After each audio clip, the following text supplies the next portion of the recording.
What is good, YouTube? You know that I have always promised to be as truthful with you guys as possible, and today's no different. There's a new game coming out called Goddess of Genesis S, and it's getting a little bit of hype. I've had 5 or 6 people message me asking me if I'm going to play it, if I'm going to stream it, if I'm going to cover it on the channel. And so I wanted to do a quick video of what I'm looking at right now and where I stand on things.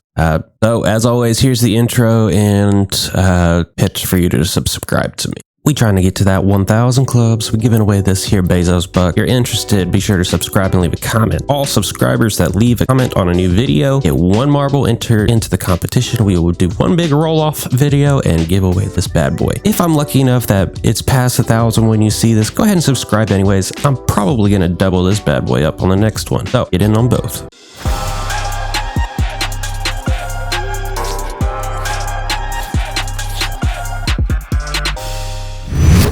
First and foremost, guys, if you disagree with this take, that's okay. Leave it in the comments. Let's have a civil discussion about it. I'd love to learn more. I have not played this game on SEA. I was tempted to for a long period of time, but I've had numerous people tell me not to waste my time with it. And so I'm going to go through a couple of things of what I have seen, what I have researched, and what we know. I will say that I am planning to do a reroll guide. I am planning to do my first official ranking for the game. And the reason why I say that is because I'm taking a look at their launch events, and it does seem like they're going to give us a lot of the rolled currencies. The issue with this is a couple of times it says they're going to give us a lot of tarot cards, and tarot cards actually have 2 meanings. Tarot cards can either be the Destiny tarot or the Genesis tarot. Generally, they give out a ton of Destiny tarots, which means that you can be summoning on the generic banner. It does not mean that you can summon on these rate up banners. You need the Genesis tarots to do that. In only 1 instance does it actually say that they're giving away Genesis tarot cards. So I am very skeptical about free-to-play people's initial ability to play the game to its fullest potential. This game requires a lot of duplicates, and frankly, the game gives you a ton of free-to-play rolls in forms of Destiny tarots, but not so much of Genesis tarots. So it's not a game that you can grind out the heroes that you want on the rate up banner, like Epic 7 or Illusion Connect. You can't really grind for what you want within a reasonable time frame. You kind of have to get lucky with tarot cards, or you have to bring out old trusty wallet. So that's my first big gripe, is that it looks like the exact same monetization is occurring in the global release as the SEA release. And why that's a bad thing, guys, is because that's a reason a lot of the people that I've talked to in the Philippines left, was the monetization strategies that they used.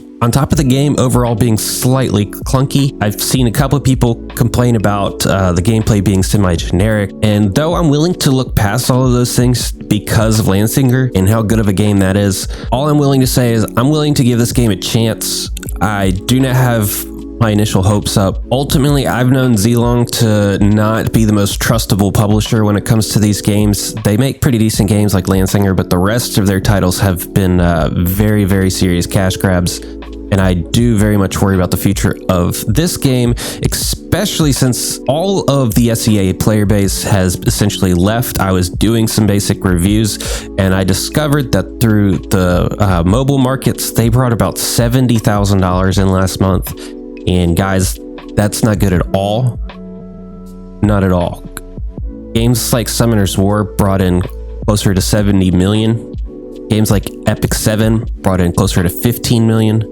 So $70,000, guys, is in most cases not enough to keep the lights on, which is why I think they are pushing the exact same game to the global audience. They're hoping to get that initial burst of cash flow into the game, and I'm very, very skeptical. There's 2 sub reasons why I'm very skeptical about this launch, and to be honest, they are either petty or minute. The first being that the initial rate ups that they're giving us 3 different banners with 6 rate ups, so 2 per banner. And of those 6, there is only 1 hero that I would actually say is worth spending for, and that's Dracula. They're very, very poor banners to start out with. So essentially what they are doing, guys, is they are giving you notably subpar options to start the game out, and they're hoping that you spend all of your freebies there, so once they release the next set of banners, which are going to be better because they have to be better, that you're going to bring out the old wallet for it.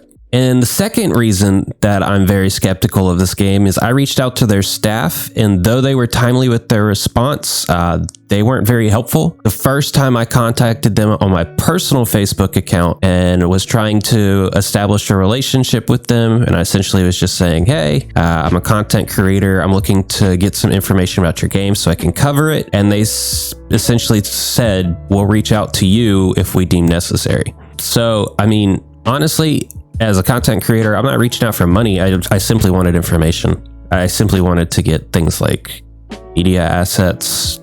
I wasn't asking for a lot. I really just wanted photos. And then I reached out on my secondary Facebook account, which just says Gacha J. And I was just like, I just blatantly asked, hey, can I get some asset folders from you? And they said, we don't have any. Please just look at our Facebook. When a game can't produce in-game assets for content creators, something as simple as that, something that can honestly be data mined by people that cared enough, I'm very skeptical about the game's future. And especially since all of the people I know that have played in SEA left at mid-game citing monetization, lack of progression, and generic gameplay. All of that said, guys, I will be covering it on the channel, and I will be referencing this specific video in each of those videos, giving my clear stated warnings about the game. And overall, I think that it is worth checking out as a free-to-play player. It looks to be kind of fun to start the game out with. I do like the hero designs. I do like a little bit of the combat that I've seen, and honestly, I like the color scheming. It feels happier, and I like happier gacha games for some reason. Not these like hardcore Raid Shadow Legends type of color schemes. So with that in mind, guys, I'll be covering this game, but all in all, I say remain skeptical.